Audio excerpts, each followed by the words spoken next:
Y'all see this right here, by God? That's an American $20 bill with Mr. President Andrew Jackson on it, y'all. Right there, look at him.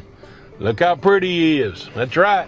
Right here's Andrew Jackson was a real American hero. We call him Old Hickory down here in Tennessee. We treat his home, the hermitage, like a holy shrine. Why wouldn't we? The man was the pillar of the community, a great Christian man, just like our man Donald Trump, another God-fearing leader fighting for our values. Trump and Jackson both put the Bible and the flag where they belong.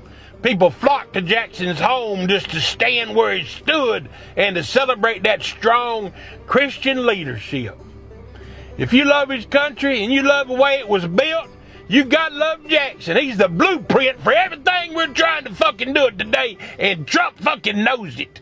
That's why he got his picture in the Oval Office. That's a lie they want you to believe, ain't it? Yeah, we gonna do the switch up. People go to the hermitage to celebrate a hero, but let's be real about it. You want to? They're worshiping the altar of a racist devil. Y'all surprised to hear me say that? Well, I'm going to keep it real with you today. See, Jackson wasn't just a tough guy. He was a professional slave trader. That's how he got his money, trafficking black men, women, and children like they were bags of fucking feed. At that very plantation people go to visit in the hermitage here in Tennessee, he was a monster. He's the guy who offered a bounty for a runaway that included extra cash for every 100 lashings you gave the person. He didn't see human beings, he saw collateral. But here's what they don't tell you in the gift shop at the hermitage. Jackson was a crooked real estate agent for white supremacy. He used his military power to steal millions of acres from the Cherokee, the Chickasaw, and many other native peoples. Why? To flip that land. He bought and sold that stolen land specifically to sell it to wealthy plantation owners so slavery could grow like a cancer across the South. He engineered the Cotton Kingdom and fueled the domestic slave trade just to fill his own pockets, to ensure white men stayed on top. You want to talk about law and order? Jackson laughed at the law. Then he sent the military to hunt down 100,000 people and march them at gunpoint through the freezing mud. All the indigenous people. Thousands died. That's a trail of tears, y'all. He did that. And he did it for one reason, to expand the empire of slavery and to secure white dominance for generations. And yeah, of course Trump adores him. Why wouldn't he? They're both proud white racists. Sick, twisted, evil motherfuckers. They're both narcissists who think their ego is bigger than the Constitution and their power is bigger than the truth. Jackson participated in over 100 fights and duels, killing a man over a horse race and a personal slight. When you see a leader ignoring the courts and the law to protect white power, you aren't looking at a patriot, you're looking at a fascist. But don't think it stops with the 20. Look at your whole wallet. George Washington on the $1 bill, the father of our country, who owned over 300 human beings and used his power to hunt down his own runaways. Thomas Jefferson, the $2 bill, wrote, "All men are created equal," while keeping 600 people in chains and calculating the financial profit of the children they birthed. Alexander Hamilton on the $10 bill.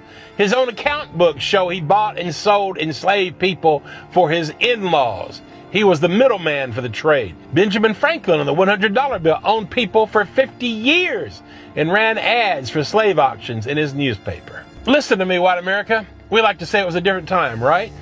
But evil is evil, regardless of the date on the calendar. Being of your time doesn't excuse genocide or slavery or racism. We've built a holy trinity out of men who were morally bankrupt narcissists who treated human life like currency. We carry their faces in our pockets like lucky charms, but they're actually anchors keeping us chained to a white supremacist past. We put them on our bills on purpose. These men are on our currency because in America, we've always taken a sick pride in white supremacy. We didn't just normalize it, we made it a hallmark. We celebrated white greed, white narcissism, and white racism as if they were virtues.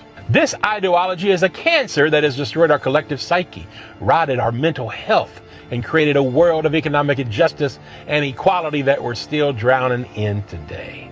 As W.E.B. Du Bois said, a nation that boldly declares all men are equal while building its economy on chattel slavery is a nation built on the foundation of deliberate injustice and cruelty. If we didn't take pride in racism, these devils wouldn't be in our pockets. So go ahead, keep taking the tours of the hermitage and pretending Jackson was a hero. But until we take this racist off our money and put a real hero like Harry Tubman on there, this $20 bill is just a bloodstained receipt for America's original sins.